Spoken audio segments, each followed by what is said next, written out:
Dear students, good evening. We always wanted to improve our current affairs program and make that continuous and consistent. It is not easy. Every day morning when you get up, you have to prepare your notes and you also need to make a video. It's a race against time. In this context, with the limited resources, many times I tried to launch this program and make it successful. One person cannot carry it forward. So I'm taking the help of my team to make it more conversational and also to make it effective in understanding. So let us start the analysis for today. I have with me Rajashekar, who is an excellent governance faculty in India. I'm going to take the help of Rajashekar to navigate through this. So Rajashekar, let us do this. What is the first article? Sir, the indelible imprint of the fifth estate in Karnataka. So this is an editorial in Hindu newspaper. Sir, can you briefly give the essence? What is this article speaking about? So, action. Civil society organizations. In this, first word is fifth estate. What is fifth estate? It refers to civil society organizations. You know, fourth estate refers to media. So in Karnataka, a remarkable thing has happened. You can quote this as an example in your answer.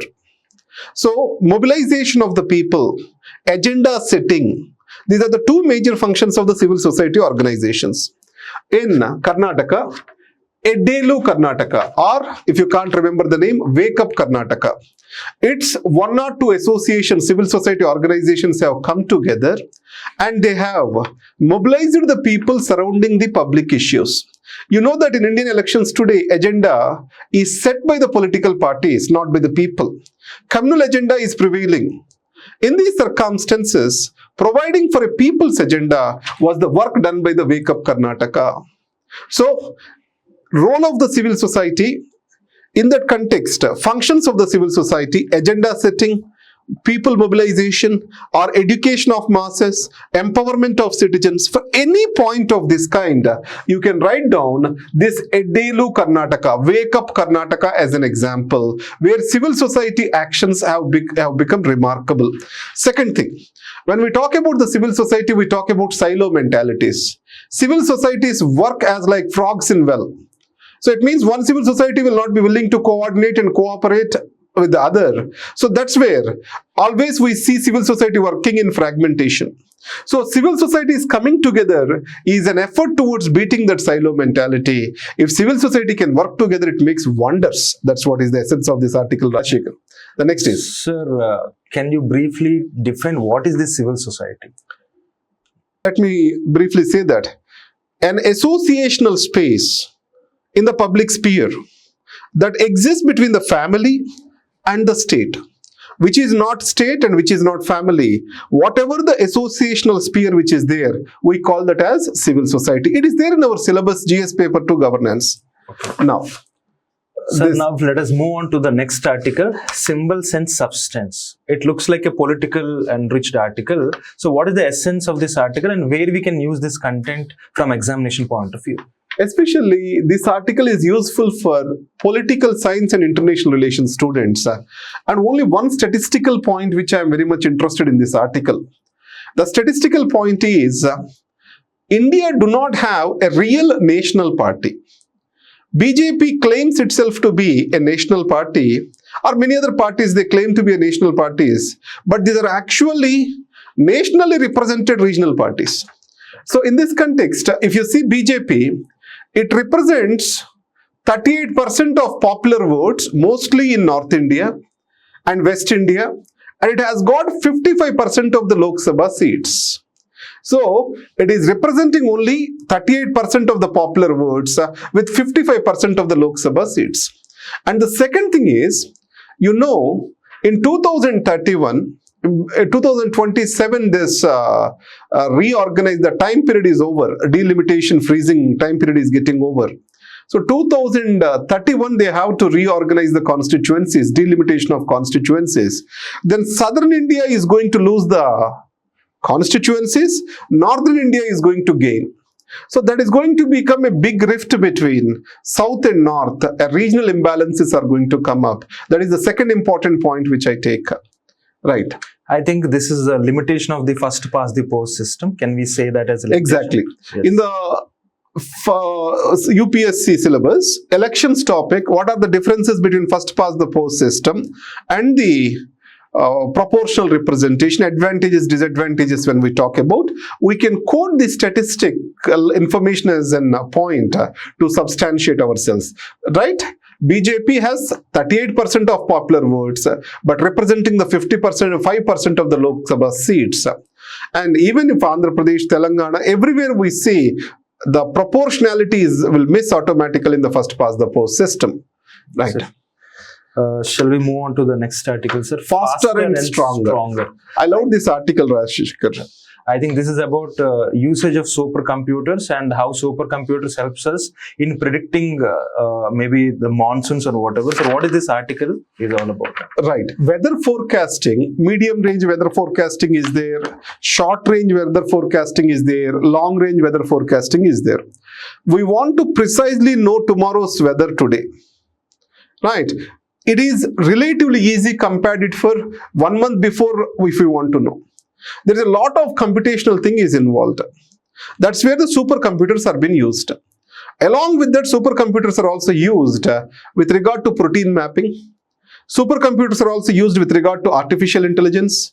Supercomputers are also used with regard to game theory and these particular practical applications. Aerospace also. Aerospace dynamics, we use supercomputers.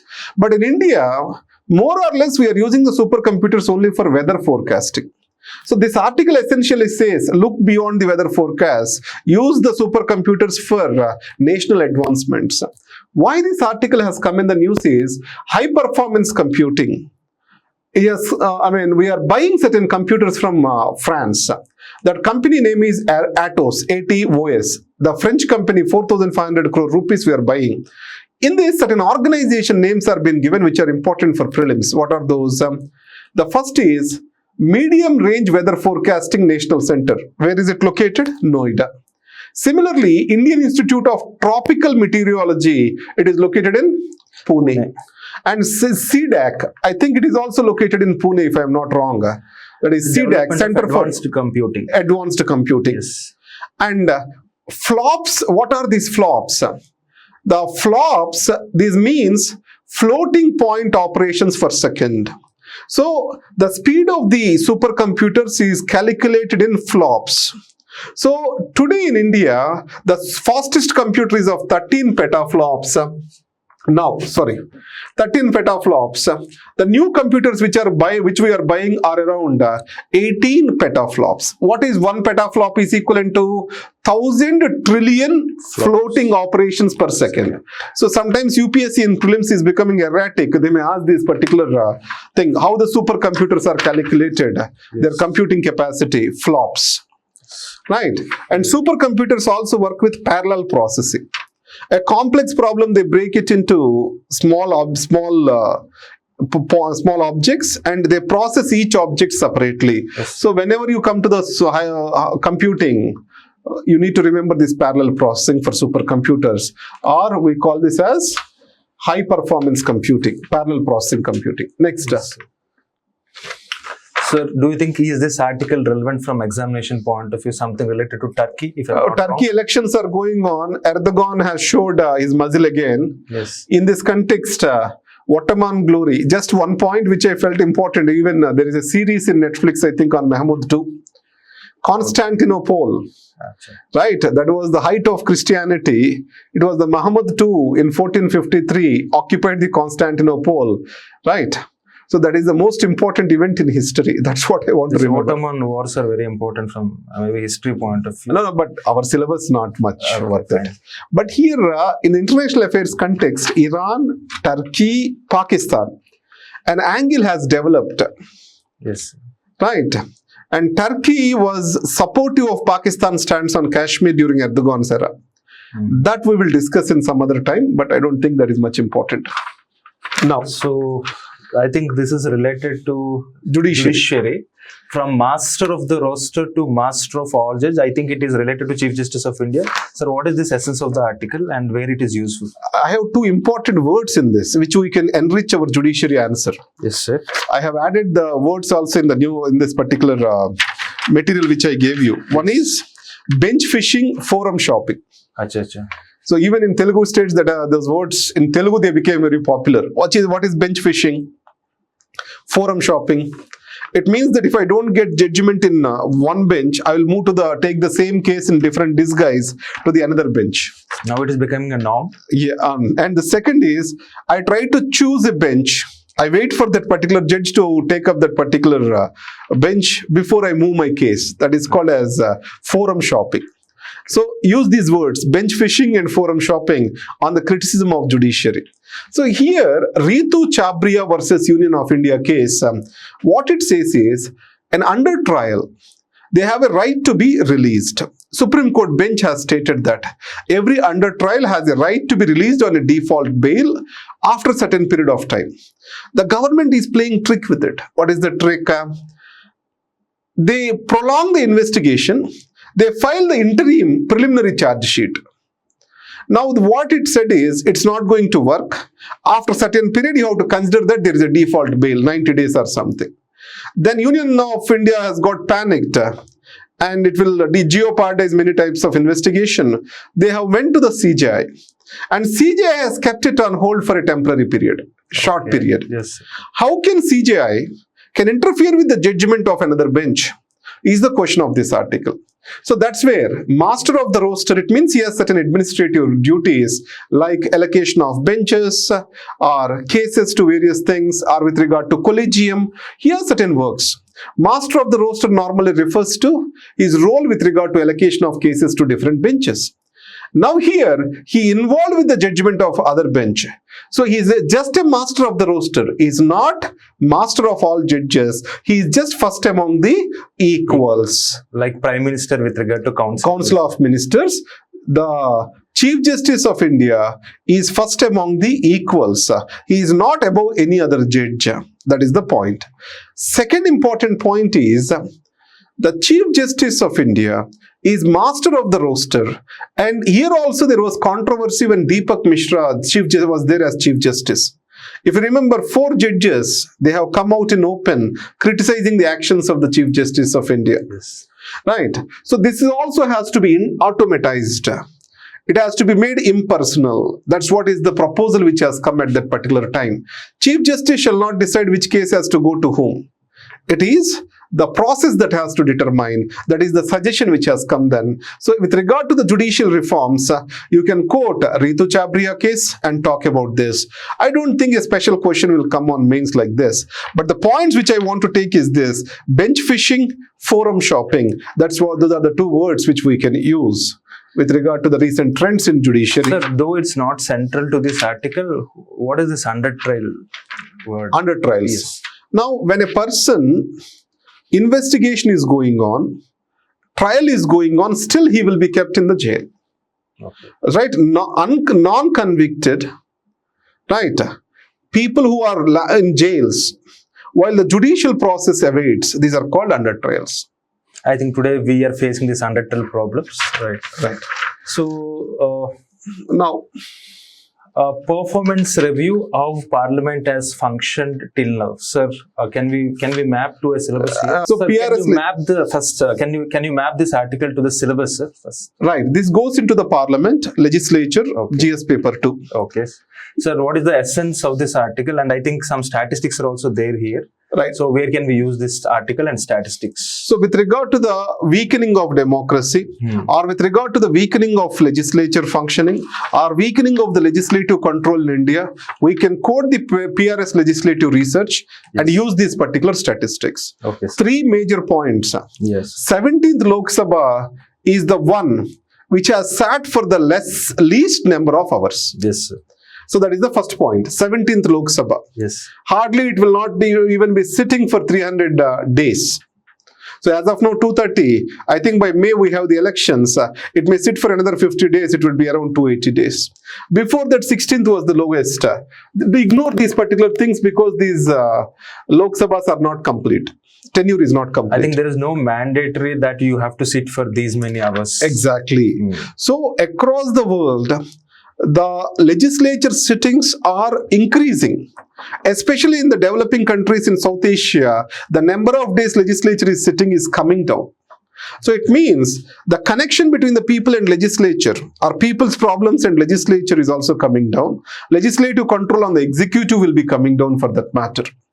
Second important is, to every bill has to be very, I'll say it as, it has to be accurate, or the bill shall not be prone for various discrepancies or discretionary interpretations. Now, for that we have kept certain stages. One of the things from 1993 which has started is these committees. So, Parliamentary committee, standing committees. If you see Lokpal bill, when there was a controversy, it was the standing committee which has solved that. MP Satyavrat Shastri, or some, what is his name is. He was solved the impasse between ruling and opposition. Now, if you see farmers' bills, there was an impasse between ruling and opposition. The government, if you have referred it to the standing committee, some common ground or golden mean might have been found, but it was not done. So that's where. So the number of bills referred to the standing committees are coming down every year. Lowest is 17th. Less than 20% are being referred to the standing committees. And the third one is the amount of time spent in budget discussions. So see, in the early years, if you observe, how much is being spent, because the legislature's first function is to guard the public money. It has to be the guardian of the public purse. It has to consciously use our money. But the amount of the time which has been spent on budget discussion is almost coming down. Keeping the COVID times aside and instabilities aside, if you observe, today it is very lowest. So I was going through the statistics, sir. Like 70% of the budget is being passed without any discussion. Guillotine. Through guillotine motion. Yes. Yeah. And what about this legislative outputs? Number of bills passed by. Yes. So more than the output, what I will say is, the way the bills are being rushed without discussion, the way the Rajya Sabha is being bypassed, those are the issues over there. And finally, 30-90 days, we don't have a deputy speaker. And which is a constitutional post? Constitutional post. 93rd article 93, wants speaker and deputy speaker to be present. The House is running without a deputy speaker. Yes. So these are the points which we can use with regard to our answer. Statistical points. So I think, Rajshekhar, I prepared the notes. But again, students always have a doubt on me. Will he continue? Right. Boss, I may not. But remember, I'm training Rajshekhar and many other people to do this particular discussion. So I want to go as a team on this discussion rather than as an individual. I want to work as a team on this. Okay. So that's where, if I am traveling someday, if you ask me to do that, probably I may not be able to do that. So you also have to accept other teachers with regard to this program. Let us name this program. Why can't you give certain names for this program so that we all can talk about this? Yes. So I think it will be helpful to the students also, because new questions can be asked. It will be like a discussion session rather than just merely reading what is the content there in the article. Right. So with regard to what all the points we discussed, we will recollect them. I want to use this recollection and retrieval as part of our program, Rajshekhar. Yes, sir. So in our RRP mains program, we are using the process of retrieval. So organization of information and retrieval of the information. Yes. Examples for every point like that we are working on. So in that context, I will use the recollection perspective. So what all we discussed? Starting with the civil society organization. So civil society organization, the take home point is Eddelu Karnataka or Wake Up Karnataka. And the next is symbols and substances, what we discussed. With regard to the number of votes which these people got. Right. So it means we don't have really a national party. So with 38% of the votes which it got, 55% of Lok Sabha seats, which we can use as a criticism for our first past the post system. Yes. Faster, stronger. We need to widen the use of the supercomputers. We are getting 2 more supercomputers from Atos, which will be deployed at Indian Institute of Tropical Meteorology, Pune, National Center for Medium Range Weather Forecasting in Noida. And CDAC. And CDAC is the one which is holding the supercomputers operations in India. In this context, flops, petaflops, 1 petaflop is equivalent to 1,000 trillion flops. Flops means how the computing will be calculated, the floating point operations per second. These are the words which we need to remember. After that, we went into master of the roster. CJI is called as the master of the roster. So in the case of Ritu Chabria versus Union of India, the CJI has kept in hold the judgment of a bench. In this context, it has been discussed. Yes. 2 points we discussed over here is the bench shopping and then forum shopping and forum bench shopping and bench fishing. Yes. So these are the words which we can use for criticizing the judiciary. And then CJI is master of the roster, is not the master of all judges, but is the first among the equals. After that, we went into performance review, how Parliament has functioned till now. In this, what we have discussed is the bills are not being submitted to standing committees. The 17th Lok Sabha is the lowest number of the number of days it sat for. And the third thing what we discussed is Deputy Speaker is not been appointed till date. And the amount of the time not spent in budget is just 16 hours in 2023. And the number of bills passed have also decreased. And then other way we can say that as the bills passed without discussion are also increasing. Then we can use these points towards improving our answer with regard to the legislature. Yes, so sir. Rajshekhar, we have to work on day-to-day basis to improve the program. Sure, we can sir. use our R&D team like Shilpa ma'am, Satish sir, yourself, Yashwant, different resources we can use. And in Telugu, we are also making these teacher interactions on various issues. So I just did with Rajshekhar sir, Science and technology. Science and Technology, GSLV F12. Yes, sir. So the points, if I as a commoner does that, right, a specialist explaining that, that is making a big difference. So we try to improve our current affairs programs to the best in the country, right? We are known for our innovation, but we are also known for our inconsistency. Let's break that inconsistency with regard to current affairs programs. Sure. Because COVID is also a reason. And also, I am taking that on my shoulders. Let our system take that on its shoulders. Okay. Right. Wish you all the best, students. Thank you very much. Thank you.